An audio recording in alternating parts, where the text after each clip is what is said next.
Muito bem, queridos, sejam bem-vindos a mais um comentário espontâneo e hoje nós faremos um comentário sobre a segunda epístola de Paulo aos irmãos que estavam ali na cidade de Tessalônica, não é?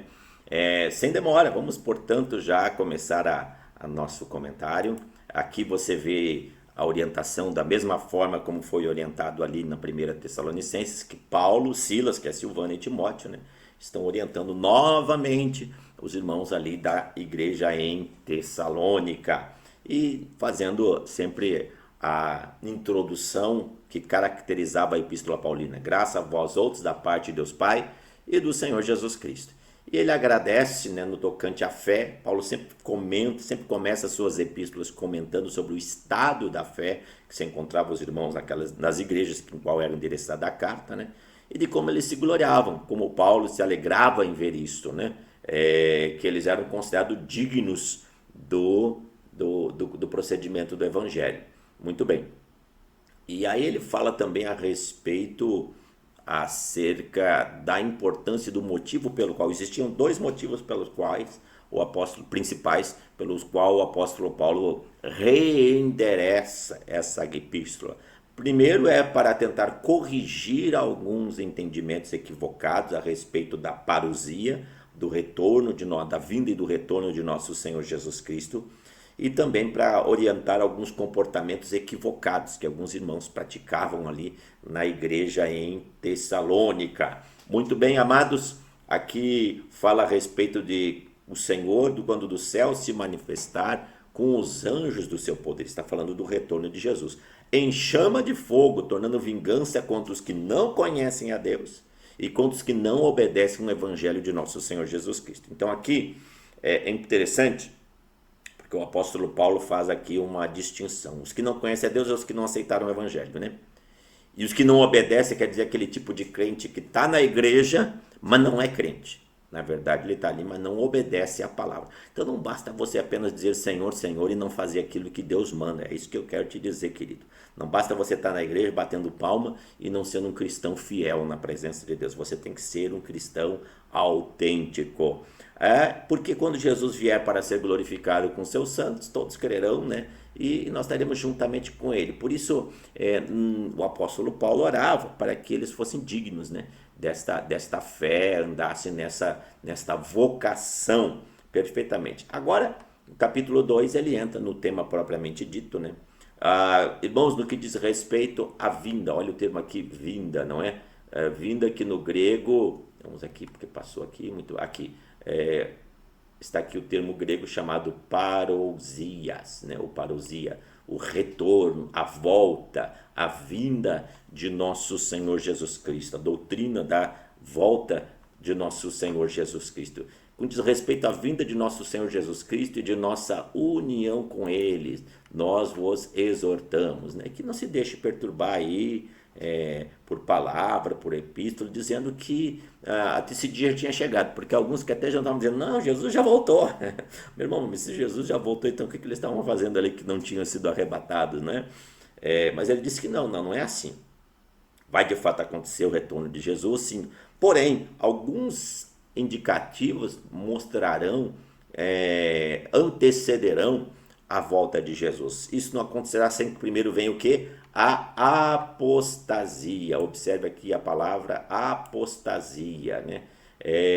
Que nós encontramos aqui, que é bem exatamente o que está escrito no grego. Apostasia, olha aqui. O que quer dizer, querido, apostasia? O esfriamento da fé.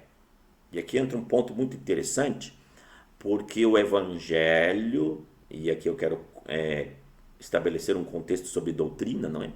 O evangelho não prevê uma escatologia triunfalista. O que eu quero dizer isso? Porque tem alguns que acreditam que nós vamos conseguir cristianizar o mundo. E o mundo inteiro vai se converter, e aí então Jesus vai voltar, né, para estabelecer, para dar continuidade ao reino de Deus, né? e se baseiam naquele texto lá, senta-te à minha direita, até que põe os inimigos por estrada dos teus pés. Eles interpretam desta forma. Pelo contrário, a Bíblia diz o contrário aqui. A Bíblia diz que nos últimos tempos haverá uma grande apostasia. Então nós não estamos falando de um extraordinário avivamento que vai converter a humanidade inteira em massa. Isso não é verdade. Nós estamos falando aqui de uma apostasia, de um esfriamento abrangente na fé, que de fato já está acontecendo, como por exemplo a Europa, que já está se tornando um continente pós-cristão, a América, que passa agora por América do Norte, que passa por um grande esfriamento, e agora a América do Sul, que começa a viver essa superficialidade de fé, deste evangelho apenas barato de superficialidade e prosperidade, não um evangelho autêntico, né? Então nós estamos vendo já o começo de uma apostasia, e essa apostasia vai levantar quem? O anticristo, o qual ele se levanta e se opõe tudo que se chama Deus e objeto de culto. Aí ele vai assentar-se no santuário de Deus. Então tem uma marca escatológica aqui, que é a construção do templo, do terceiro templo de Jerusalém, e que assim vai acontecer. Então agora você sabe o que detém, né? O que detém é a presença do Espírito Santo, a igreja andando em santidade, não havendo o esfriamento da fé por parte daqueles que realmente temem a Deus. E ele diz, olha, mas o ministério da iniquidade já opera, né? Aguarda que somente seja afastado o que agora o detém, que é a igreja, que é a presença do próprio Espírito Santo. Quando isso for removido, então será revelado iníquo a quem o Senhor matará com o sopro de sua boca, né? E pela destruição na manifestação de sua vinda. Perfeitamente. Ele fala que esse anticristo vai vir através do poder de Satanás, com mentiras, com prodígios, com engano, e aqueles que não acolheram a verdade, eles vão abraçar esse líder nacional, esse líder mundial, melhor, né? É por esse motivo que Deus manda sobre eles a operação do erro. Eu poderia fazer aqui um grande sermão só explicando o que é a operação do erro. O que é a operação do erro? É aquele cristão ou aquele mundano que não quer saber de Deus, então qualquer ensinamento que venha ali conveniente, venha ali ser conveniente para permanecer no pecado que ele gosta, a isso ele vai dar crédito. E Deus já deixa entregue assim mesmo, porque Deus sabe que essa turma aí não quer nada com ele mesmo, né? E esses vão ser julgados porque não deram crédito à verdade. Pelo contrário, encontraram doutrinas, encontraram ensinamentos que lhe favoreciam a sua conveniência carnal. Muito bem, queridos, então é por isso que ele deve dar graças a Deus, aos amados irmãos, porque esses aí estão santificados no Espírito, buscando a presença de Deus e permanecendo firme. E aí ele diz assim, irmãos, agora vocês devem permanecer firme nas tradições e guardar as tradições. O que é permanecer firme e guardar as tradições que vos foram ensinadas? Existe o Evangelho, que esta é a palavra que foi pregada, que o apóstolo Paulo anunciou. Existia as tradições, que era a forma, o comportamento pelo qual o apóstolo Paulo se portava na igreja. E que eles deveriam imitar esse exemplo de abnegação, de integridade, de autenticidade, de sinceridade na presença de Deus. Por que ele fala sobre isso? Porque no capítulo 13 ele vai entrar especificamente em certas coisas que as pessoas não estavam fazendo, que era de acordo com a tradição dada pelo apóstolo Paulo, né? Finalmente, irmãos, orai por nós, para que a palavra do Senhor se propague e seja glorificada, né? O Deus é fiel e vai livrar as pessoas do maligno. E aqui entra o ponto. Nós vos ordenamos, irmãos, em nome do Senhor Jesus Cristo, que vos aparteis de todo irmão que anda desordenadamente, não segundo a tradição dos que nós recebeste. Que tradição é essa? De trabalhar, meu irmão.